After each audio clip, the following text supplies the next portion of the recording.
नमस्कार साथियों, एक बार फिर से आप लोगों का आपके अपने इस YouTube चैनल में स्वागत है। दोस्तों, हम पढ़ रहे थे भारत के भौतिक प्रदेश और आज इस भारत के भौतिक प्रदेशों में हम जो उत्तर का विशाल मैदान पढ़ रहे थे, इस मैदान में पाई जाने वाली जो आपकी स्थलाकृतियां हैं, उन स्थलाकृतियों के बारे में आज हम देखिए अध्ययन करते हैं। तो दोस्तों, वीडियो को शुरू से अंत तक आप जरूर देखें। देखिए, हमारा चल रहा था जो आपका दूसरा पार्ट है, उत्तर का विशाल मैदान। देखो दोस्तों, उत्तर का विशाल जो हमने मैदान पढ़ा था, उत्तर का विशाल मैदान। अब इस मैदान में देखेंगे कि यहाँ पर कौन कौन सी देखो स्थलाकृतियां हैं वो पाई जाती है। स्थलाकृतियां, इन स्थलाकृतियों के ऊपर देखो आज हम चर्चा करेंगे। तो देखो वो आपके सामने कौन कौन सी स्थलाकृतियां आती है। तो दोस्तों, यहाँ पर मुख्य रूप से हम देखिए यहाँ पर 4 स्थलाकृतियों को पढ़ने जा रहे हैं। 4 स्थलाकृतियों में देखा जाए तो दोस्तों सबसे पहले नाम आता है आपके सामने देखो भाबर का। किसका नाम आता है? भाबर का। और भाबर के बाद में देखो दोस्तों नाम आता है आपके सामने बांगर का या बांगड़ का। और उसके बाद में तीसरा नंबर आता है हमारे पास में खादर का। और उसके बाद में नंबर आता है आपके सामने तराई का। देखो क्या होता है भाबर, क्या होता है बांगड़ और क्या होता है खादर, क्या होता है तराई। इन सब के ऊपर देखो हम चर्चा करेंगे। देखो मित्रों, सबसे पहले बात करेंगे किसकी? भाबर की। मान लेते हैं कि यहां पर आपके सामने देखिए ये पर्वतीय भाग है। इस प्रकार से देखिए आपके सामने ये पर्वतों का भाग है। मान लेते हैं, मानने में आपका कुछ नहीं जाता है, पता है आपको। मान लेते हैं कि यहां पर देखिए आपके सामने ये पर्वत का भाग है। किसका भाग है दोस्तों? पर्वत का। या हम यूं कह सकते हैं ये पहाड़ी क्षेत्र है। कौन सा क्षेत्र? पहाड़ी क्षेत्र। अब पहाड़ियों देखांगा तो पहाड़ियों कई प्रकार की नदियां निकले। की निकले? नदियां निकले। और जब ये नदी निकलने के बाद में देखो आपके सागे के ले जा, कोई माटी ने बाकी ले जा, कोई कांकरा ले जा, पत्थर ने ले जा, तो देखो वहां पर अलग अलग कुछ स्थलाकृतियां बन जाती है। ये तो हो गया आपके सामने देखो कोई पर्वत का क्षेत्र मान लिया। ये आपके सामने देखिए पर्वत का भाग है। किसका भाग है? पर्वत का या पहाड़ी का क्षेत्र है। अब देखो सबसे पहले हम भाबर की बात करें तो भाबर किसको कहा जाता है? मान लेते हैं कि देखिए यहां पर आपके सामने ये पहाड़ी क्षेत्र है और इस पहाड़ी क्षेत्र से देखो कोई नदी निकली। यहां से देखिए आपके सामने कोई नदी निकलेगी, इस प्रकार से निकल गई। अब देखो ये नदी यहां से निकलने के बाद में क्या करती है? पहाड़ी क्षेत्र से निकलने के बाद में ये मैदानों में जाती है। क्योंकि आप लोगों को पता भी है कि जब कोई नदी निकलती है तो वो अपने बहाव की ओर ही जाती है। यानी जिस दिशा में उसको मार्ग मिलता है उस मार्ग के हिसाब से वो अपना मार्ग वो निर्धारित कर लेती है। ठीक है, तो यहां पर देखिए मैंने एक पहाड़ी बनाई है और यहां से एक नदी बनाई है। यहां से आपकी चारों की चारों स्थलाकृतियां हैं वो क्लियर हो जाएगी। देखो कैसे क्लियर होती है।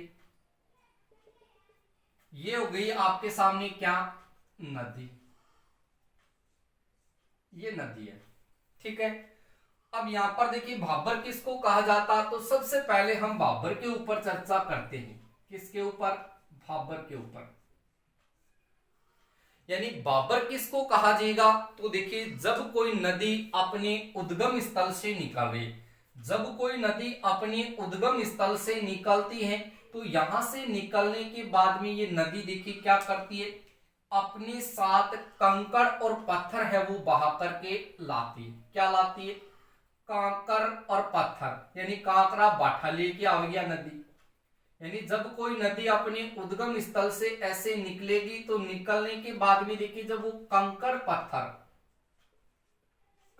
पत्थर को अपने साथ में बहा करके लाती है तो वो कंकड़ पत्थर क्या होते हैं, उस नदी के समानांतर एक जगह पर आकर के इकट्ठे हो जाते, तो उसको तो क्या कहा जाएगा, भाबर कहा जाएगा। दोस्तों भाबर की परिभाषा पूछे कि जब कोई नदी अपने उद्गम स्थल से निकलती है और निकलने के बाद में वो नदी क्या करती है, अपने साथ कंकड़ पत्थर को बहा करके लाती और वो कंकड़ पत्थर इस नदी के समानांतर होकर एक जगह पर आकर के एकत्रित हो जाते, उसी को क्या कहा जाता है मित्रों, भाबर कहा जाता। क्या कहा जाता, उसको भाबर कहा जाता। अब इस भाबर के बारे में पूछा जाए तो भाबर को ही देखिए मित्रों आपके सामने शिवालिक का जलोढ़ पंख कहा जाता है, यानी शिवालिक का जलोढ़ पंख है। तो आपने शिवालिक का जो जलोढ़ पंख है वो शिवालिक का जलोढ़ पंख किसको कहा जाता है मित्रों, याद रखना है भाबर को कहा जाता। किसको कहा जाता है मित्रों, भाबर को शिवालिक का जलोढ़ पंख ही कहा जाता। और इस भाबर की अगर हम बात करें तो भाबर की देखिए ऊंचाई कितनी होती है, तो इस भाबर की ऊंचाई आपको लगभग देखें तो 8 से लेकर के आपको 16 किलोमीटर इनकी ऊंचाई है वो मिल जाती है। क्या हो जाएगी, इनकी ऊंचाई मिल जाएगी। इस भाबर का हम विस्तार देखें तो दोस्तों इसका विस्तार हमको मिलता है पंजाब में, हरियाणा में, उसके बाद में मिलता है आपको यूपी में, यानी पंजाब हरियाणा यूपी में आपको ज्यादातर भाबर का विस्तार है वो मिलता है। पिछले वीडियो में मैंने कहा भी था कि भाबर का जो दक्षिणतम भाग है उसको तराई क्षेत्र कहा जाता, तो भाबर का दक्षिणतम भाग क्या है, तो दोस्तों याद रखना उसको तराई क्षेत्र है वो कहा जाता है। क्लियर हुई इतनी बात। उसके बाद में देखिए भाबर के बाद में हम पढ़ते हैं बांगड़। किसको पढ़ते हैं, बांगड़ को। तो बांगड़ देखो किसको कहा जाता है, बांगड़ या बांगर किसको कहा जाता है। अब इनकी विशेषता पढ़ते हैं। तो बांगड़ किसको कहा जाता है, तो मित्रों याद रखना है कि बांगड़ है वो आपके सामने प्राचीनतम जलोढ़ मृदा, प्राचीनतम जलोढ़ मृदा, प्राचीनतम जलोढ़ मृदा को क्या कहा जाएगा, तो मित्रों याद रखना उसको बांगड़ या बांगर कहा जाएगा। कैसे कहा जाएगा, देखिए जब ये नदी अपने उद्गम स्थल से निकलती है तो निकलने के बाद में अपने साथ क्या करती है, ये प्राचीनतम जलोढ़ मृदा को अपने साथ बहा करके लाती है। यानी ये नदी क्या करेगी, यहां से प्राचीनतम जलोढ़ मृदा को बहाकर लाती है, प्राचीनतम जलोढ़ मृदा को। जब प्राचीनतम जलोढ़ मृदा को बहा करके लाते हैं तो वो नदी जब प्राचीनतम जलोढ़ मृदा को अपने साथ बहा कर लाती है तो वो मृदा देखिए आपके सामने एक जगह पर आकर के क्या हो जाती है, एकत्रित हो जाती है। उसी को क्या कहा जाता है मित्रों, उसको बांगड़ कहा जाता है। क्या कहा जाता है, उसको बांगड़ कहा जाता है। और इस बांगड़ में यानी नदियों के जल, यानी नदियों के बाढ़ का जो जल है वो नहीं पहुंच पाता, यानी नदियों के बाढ़ का जो जल है, नदियों के बाढ़ का जल, बाढ़ का जल नहीं पहुंच पाता है। याद रखना कि बांगड़ किसको कहा जाएगा कि जब प्राचीनतम जलोढ़ मृदा नदियों के द्वारा बहा करके लाई जाती है और वो एक स्थान पर आकर के क्या हो जाती है, इकट्ठी हो जाती है, तो उसको बांगड़ कहा जाता है। और इस बांगड़ में नदियों के बाढ़ का जल है वो नहीं पहुंच पाता है। इस बांगड़ का अगर हम विस्तार देखें तो इसका विस्तार दोस्तों देखिए कहां आता है, तो याद रखना हमारे यूपी और उसके बाद में बिहार, यानी यूपी और बिहार में देखें तो यूपी और बिहार में देखा जाए तो इस बांगड़ का विस्तार आपको देखने के लिए मिल सकता है। और इसके अलावा देखा जाए तो मित्रों आपको उत्तराखंड जो राज्य है वहां पर भी बांगड़ का विस्तार देखने को मिल सकता है। लेकिन इस बांगड़ की बात करें तो इस बांगड़ को देखिए स्थानीय भाषा में किस नाम से पुकारा जाता है, तो मित्रों याद रखना है इसको स्थानीय भाषा में। स्थानीय भाषा की बात करें तो स्थानीय भाषा में इस बांगड़ को कहा जाता है भूड़। क्या कहा जाता है? स्थानीय भाषा में इसको भूड़ कहा जाता है। और इसी बांगड़ को अगर हम पंजाब के मैदानों में देखें दोस्तों, अगर इसको पंजाब के मैदानों में देखें तो पंजाब के मैदानों में इस बांगड़ को क्या कहा जाता है, तो याद रखना उसको धाया कहा जाता है। क्या कहा जाता है मित्रों? इसको धाया कहा जाता है। यानी बांगड़ को स्थानीय भाषा में बोला जाता भूड़ और इसको पंजाब के मैदानों में क्या कहा जाता है, तो पंजाब के मैदानों में कहा जाता है इसको धाया। तो बोलो खादर बांगड़ और आपकी जो भबर है वो आपके समझ में आई या नहीं आई? मैं आपको वापस से क्लियर करवा दूंगा। पहले ये देखिए बाबर हो गया, भबर हो गया और बांगड़ हो गया। अब देखिए आपके सामने तीसरी कलाकृति आती है आपके सामने खादर की। तो देखो खादर किसको कहा जाता है, यहां से देख लेते हैं मित्रों, हमारे पास में स्थिति आ जाएगी किसकी? खादर की। अब देखो खादर किसको कहा जाता है, यानी खादर की बात करें तो खादर किसको कहा जाता है कि जब देखिए आपके सामने कोई भी नदी अपने उद्गम स्थल से निकलती, जब कोई नदी अपने उद्गम स्थल से निकलती है तो निकलने के बाद में अगर वो नवीनतम जलोढ़ मृदा को, दोस्तों याद रखना, नवीनतम जलोढ़ मृदा को अपने साथ बहा करके ले आती है और वो मृदा एक जगह पर आकर के क्या हो जाती है, इस प्रकार से इकट्ठा हो जाती है या एकत्रित हो जाती है, तो उसी को कहा जाएगा मित्रों खादर। क्या कहा जाएगा? खादर। लेकिन नदियों के बाढ़ का जल है वो देखिए बांगड़ में तो नहीं पहुंच पाता है, लेकिन इसे खादर में पहुंच जाता है। याद रखना इसमें पहुंच जाता है, याद रखिए इस बात को।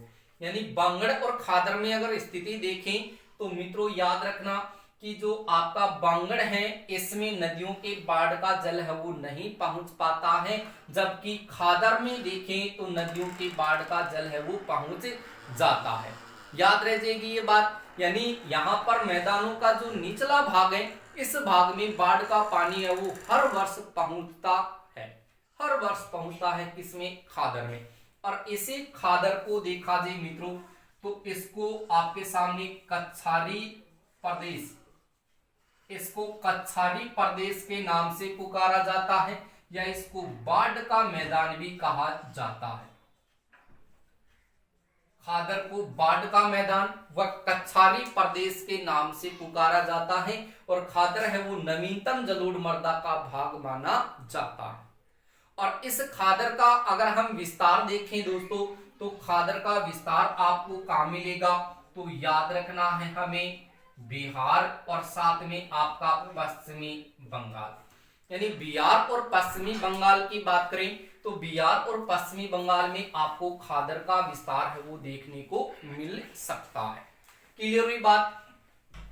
उसके बाद में देखिए यहां से आपसे ये कहा जाएगा कि ये जो आपका खादर है, ये जो आपका खादर है, इस खादर को पंजाब के मैदान में क्या कहा जाता है, तो मेरे दोस्तों याद रखना कि पंजाब के मैदानों में इस खादर को क्या कहा जाता है, याद रखना उसको बैट कहा जाता है। क्या कहा जाता है? इसको बैट कहा जाता है। उसके बाद में देखो तराई क्षेत्र किसको कहा जाता है, इनकी क्या विशेषता है, इनके ऊपर भी देखो हम चर्चा कर लेते। देखिए पर्वतीय क्षेत्र का वह भूभाग जहां से देखिए कोई नदी निकलती है और निकलने के बाद में वो क्या करती है, आपके सामने मैदानी भागों में आ जाती है। जब कोई नदी अपने उद्गम स्थल से निकलेगी और निकलने के बाद में देखिए वो पर्वतों के मध्य से गुजरते हुए जब वो मैदानी भागों में आ जाती है तो उस मैदानी भाग को देखिए वो क्या कर देती है, तो मित्रों याद रखना उसको दलदला सा बना देती है। कैसा बना देती है?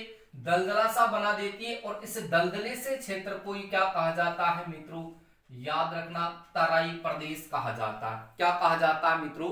तराई प्रदेश कहा जाता है। इन तराई प्रदेशों की अगर हम बात करें तो इसकी यहां से देखिए, अगर हम चौड़ाई की बात करें तो इनकी चौड़ाई आपके सामने देखो कितनी आती है। तो लगभग इनकी चौड़ाई यहां से लगभग आपके सामने 16 से 30 किलोमीटर इनकी चौड़ाई आती है। और यहां पर मैंने ऊंचाई लिख दिया, इसकी भाबर की चौड़ाई आपको कितनी मिलेगी? 8 से 16 किलोमीटर की लगभग मिल जाएगी। तो पर्वतीय क्षेत्र का देखिए, आप परिभाषा को ध्यान से सुनिए कि पर्वतीय क्षेत्र का वह भूभाग जहां से कोई नदी निकलती है और निकलने के बाद में वो मैदानी भागों में आकर उस क्षेत्र को दलदला सा बना देती है। उस दलदले से भाग को ही क्या कहा जाता है? तराई कहा जाता है। इन तराई की चौड़ाई देखें तो लगभग 16 से 30 किलोमीटर इनकी चौड़ाई है वो मानी जाती है। क्या मानी जाती है? चौड़ाई मानी जाती है। और यहां से देखें तो बाबर से बड़ा क्षेत्र देखें, यानी बाबर से अगर बड़ा क्षेत्र देखें तो बड़ा क्षेत्र आपके सामने ये तराई क्षेत्र ही माना जाता है, जो बाबर के दक्षिणतम भाग में ये पाया जाता है। क्लियर हुई? यहां पर इस तराई क्षेत्र में देखें तो यहां पर सघन वनस्पति पाई जाती है। यहां पर वन्य जीव अभयारण्य है वो पाए जाते हैं। यहां पर देखा जाए तो कांस घास, जो कांस घास सबसे लंबी जो घास आती है वो कांस घास भी देखिए आपके सामने इन्हीं तराई क्षेत्रों में पाई जाती है। क्लियर हुई इतनी बात? यानी कांस घास की बात करें, हाथी घास की बात करें तो वो इसी तराई क्षेत्रों में पाई जाती है। बोलो इतनी बात क्लियर हुई या नहीं हुई? अगर इतनी चीज आपके समझ में आ गई कि भाबर क्या होता है, बांगड़ क्या होता है, और उसके बाद में आपका खादर क्या होता है, और उसके बाद में आपका तराई क्या होता है। देखिए थोड़ा सा इसको इजी तरीके से समझते हैं। देखिए यहां पर आपके सामने 4 चीज लिखी हुई है। भाबर लिखा हुआ है, बांगड़ लिखा है और खादर लिखा है। देखिए पहले ध्यान रखो, खादर किसको कहा जाएगा? तो याद रखना है नवीनतम जलोढ़ मृदा को, नवीनतम जलोढ़ मृदा। ठीक है। और उसके बाद में खादर है वो तो नवीनतम जलोढ़ मृदा को कहा जाता है, जबकि प्राचीनतम जलोढ़ मृदा, प्राचीनतम जलोढ़ मृदा है वो किसको कहा जाता है? तो याद रखोगा बांगड़ को कहा जाता है। भाबर में देखा जाए तो भाबर में आपके सामने कंकड़ पत्थर हैं वो आ जाएंगे, और तराई क्षेत्र में आपके सामने दलदला क्षेत्र आ जाएगा। अब देखो भाबर कंकड़ पत्थर, बांगड़ में प्राचीनतम जलोढ़, खादर में नवीनतम जलोढ़ और तराई में दलदला। सबसे पहले दिमाग में रखो खादर, कि जब कोई नदी निकलती है, जब कोई नदी निकलती है तो निकलने के बाद में जब वो अपने साथ नवीनतम जलोढ़ मृदा को अपने साथ बहा करके लाती है और वो मृदा एक जगह पर आकर के एकत्रित या इकट्ठी हो जाती है, उस नवीनतम जलोढ़ मृदा को क्या कहा जाएगा? खादर कहा जाएगा। क्या कहा जाएगा? खादर कहा जाएगा। और इस खादर क्षेत्र की बात करें तो इसमें देखिए नदियों के बाढ़ का जो जल है वो हर वर्ष पहुंचता रहता है। क्लियर हुई?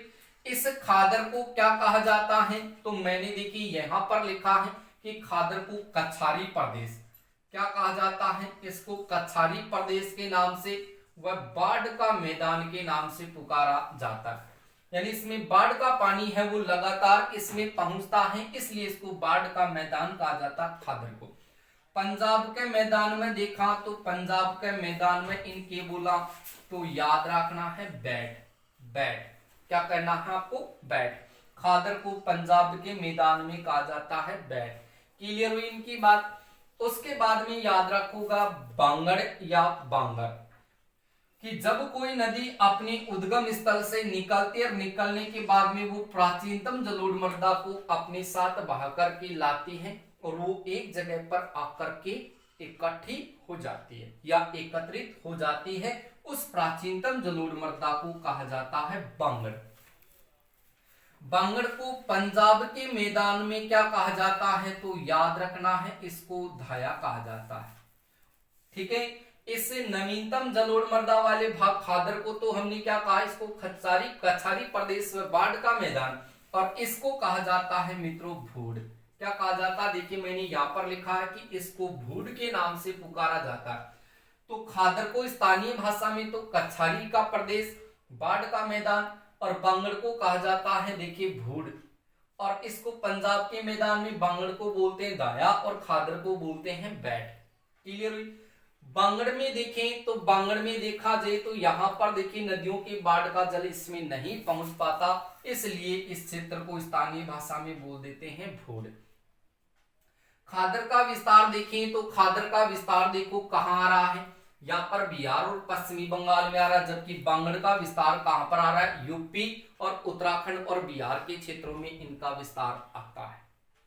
इतनी बात याद हो गई। फिर चलो ये दो चीज याद होने के बाद में भाबर पर, ये भाबर है याद रख लेना, बाबर मत कर लेना यहाँ पर, क्योंकि बाबर है वो आप लोगों को पता है कि इतिहास में आप पढ़ते हैं एक सुन्नी कट्टर मुसलमान था, सुन्नी कट्टर मुस्लिम था ये बाबर।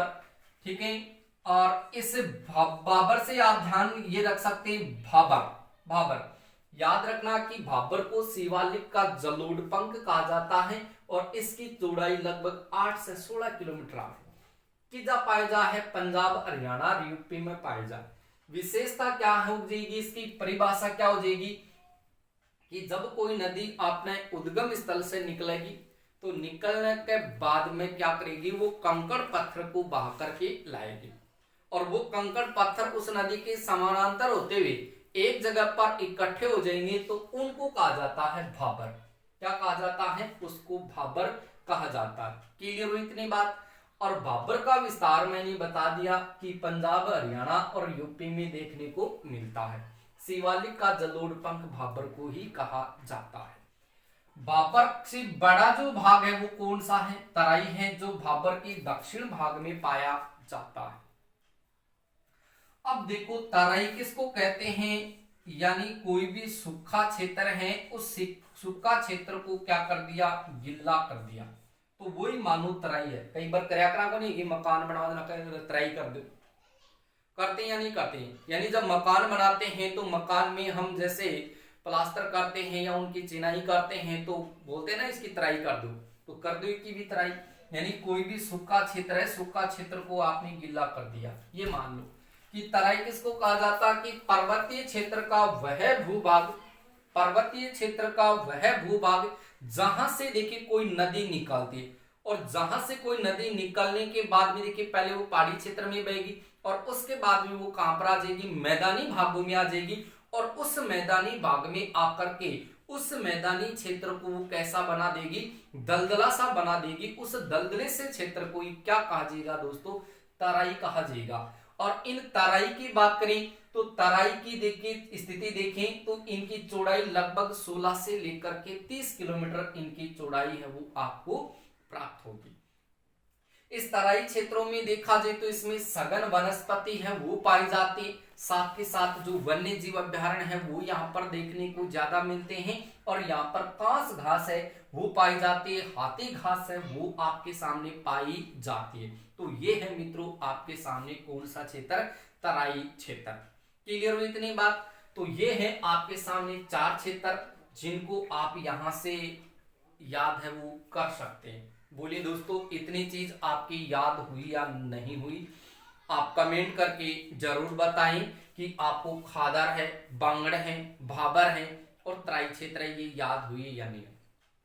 बहुत ही सिंपल सा तरीका आप लोगों के सामने रखा गया है, तो मित्रों आप इन चीजों को याद कीजिए। यहां से काफी बार एग्जाम में प्रश्न है वो पूछा जाता है। जैसे देखिए मैंने 2 चीज बताई है आपको, एक तो मैंने बोला दाया और एक मैंने बोला बैट। यहां पर भी कंफ्यूज हो जाओगे, तो कंफ्यूज होने की जरूरत बिल्कुल भी आपको नहीं है। देखो 2 चीज याद रखोगा, कितनी चीज, 2 चीज। एक तो याद रखोगा खादर, एक तो रखोगा खादर और एक याद रखोगा बांगड़। एक बार आप भाबर और तराई को भूल जाओ। तो देखिए खादर को तो पंजाब के मैदान में क्या बोला जाएगा, तब तो बोलना है आपको बैट। और बांगड़ को पंजाब के मैदान में क्या बोला जाएगा, धाया। अब दोनों में देखो अंतर देखो, खादर को पंजाब के मैदानों में बैट और बांगड़ को पंजाब के मैदान में धाया। तो ऐसे याद रखो, बांगड़ बांगड़ से करो बाया और बाया से कर दो दाया। बांगड़ बाया दाया, बांगड़ बाया दाया, बोलो याद रहेगा या नहीं रहेगा। तो बांगड़ को पंजाब में बोला जाएगा दाया, या बांगड़ को पंजाब में दोया, बांगड़ को पंजाब में दोया, दोया या दे दे डबूस, ठीक है। और खादर की बात करें तो खादर को देखिए पंजाब के मैदान में क्या बोला जाएगा, बैट। तो ऐसे याद रखना, खा बेटा पंजाब में बैठ की, खाले बेटा, देखिए खाले बेटा पंजाब में, ऐसे याद कर लो। या खादर, खादर को पंजाब के मैदान में बैठ कहा जाता, तो खादर से हो जाएगा आपके सामने खा बैठ की, और वो भी कहां पर, पंजाब में, याद रह जाएगी। अब देखो दो चीज मैंने यहां पर बोली, एक तो नाम बोला मैंने आपके सामने भोड़, क्या बोला है, भोड़। और एक नाम मैंने आपके सामने बोला है, आपके सामने देखिए कछारी और बाढ़ का मैदान, बाढ़ और कछारी। अब देखो खादर का जो भाग है, इस खादर को तो बोलेंगे देखो खादर, बाढ़ का मैदान, कछारी का प्रदेश। और इस बांगड़ को देखिए मैंने बोला है भूड़, तो बांगड़ में देखो क्या रहा है, अडय आ रहा है, क्या रहा है। बांगड़ की बात करें तो बांगड़ में क्या जाएगा, बांगड़ में देखो डया जाएगा, तो डय किस में आ रहा है, भूड़ में आ रहा है। बांगड़ यानी बांगड़ में बोला बाया दाया, तो देखो बाया को क्या गई, यहां से देखिए भूड़ आ गई, क्या गई, भूड़ आ गई, ऐसे याद करो तो भूड़ से हो जाएगी भूड़। और खादर को पंजाब के मैदान में बैठ कहा जाता, तो खा बैठ की पंजाब में, तो बैठ के खाते ही देखिए क्या आ जाएगी, बाढ़ आ जाएगी, और किस में आ जाएगी, कछारी में आ जाएगी। या ऐसे याद कर लेना कि खादर को पंजाब के मैदान में बैठ कहा जाता, तो बैठ से ही हो जाएगा बाढ़, और बाढ़ किस में आ जाएगी, कछारी क्षेत्र में आ जाएगी। इनको इस तरीके से आप याद कर लेना। और बाबर को याद रखूंगा, शिवालिक का जलोढ़ पंख, सबसे महत्वपूर्ण प्रश्न आपके सामने ये रहेगा। ठीक है दोस्तों, अब शायद मेरे हिसाब से आपकी ये चीज याद हो गई होगी। यहां पर आपके नवीनतम और प्राचीनतम जलोढ़ मृदा में अगर कंफ्यूज हो तो यहां पर दो शब्द दिमाग में रखो, एक खादर है और एक आपके सामने बांगड़ है। तो खादर से तो याद रख लेना, यहां से देखो खादर से तो याद कर लेना खान, कादर खान ने जानोगे, कादर खान ने, अरे कादर खान को जानते हो ना, बहुत ही फिल्म काटी, चाहे वो अजय देवगन का सागा देख लो, चाहे सलमान खान का सागा देख लो, चाहे गोविंदा का सागा देख लो। गोविंदा की अदबी की, कादर खान की तो बहुत ही तकड़ी जोड़ी रही है, देख रही है ना फिल्म। तो देखो इससे तो याद रखो खादर से, यानी कादर खान याद रख लो, खान को मतलब देखो कादर खान, तो यहां से आप याद रखोगा तो खा से तो जागो खादर, और न से जागो नवीनतम जलोढ़ मृदा। इस बांगड़ को याद रखो, बांगड़ को देखिए याद रखो आप यहां से बाप, वो कादर खान होगो, और इजा बांगड़ से बाप होगो, तो बाप से बास है तो बांगड़, और पैसा जागो प्राचीन, इको पै को प्राचीनतम जलोढ़ मृदा, और इको जागो नैसन नवीनतम जलोढ़ मृदा।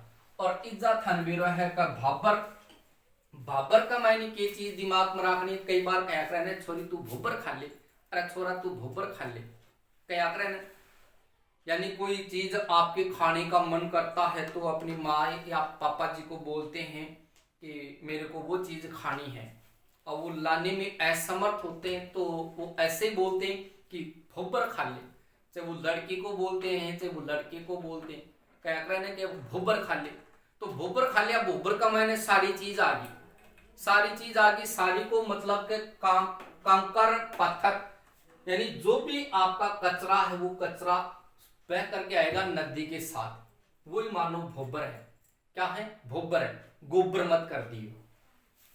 और नहीं लग गया गोबर थे जरूर करोगा, नहीं गोबर उठाना पड़ेगा, यानी नहीं लग गया तो गोबर ही उठाना पड़ेगा, ठीक है ना।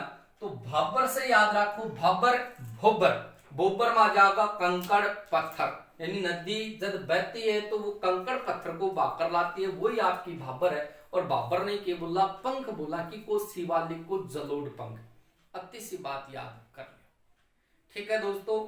तो मिलते हैं नेक्स्ट वीडियो में, इसी आपके सामने भारत के भौतिक प्रदेशों के साथ अगला हम टॉपिक लेकर आएंगे इनके तीसरे भाग का, जिसमें होगा आपका प्रायद्वीपीय पठार।